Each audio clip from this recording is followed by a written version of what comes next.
Welcome to church on Mothering Sunday, a day when traditionally we thank God for our mothers and motherhood. And there are two Bible stories posted online about mothers, one from Exodus and one from St. John's Gospel. I would urge you to read those, perhaps press pause and read those before continuing listening to this short talk.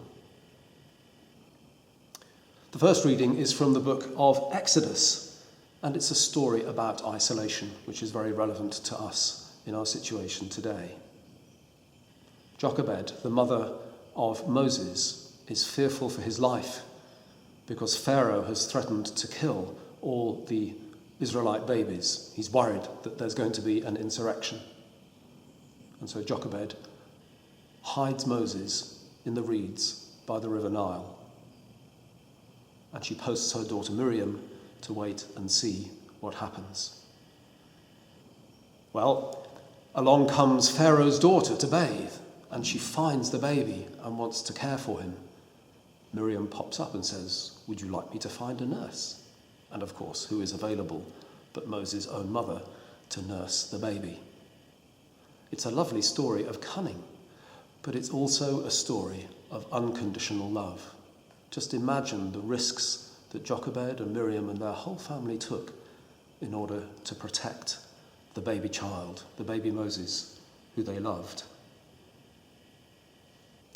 Our second very short story is a very poignant one as we see Mary at the foot of the cross. Jesus is dying. This is another story of isolation, the isolation of death and of grief. And we thank God for our mothers at this time, not just remembering the good times, but remembering the suffering and the grief that often comes with motherhood. But we also see Jesus asking John and Mary to create a new family. Family is about love and support and mutuality. That's true in our biological families. It can also be true in new family relationships that we create. The church family should be and is in many respects like this. We look out for each other, we give love and support, and that works both ways.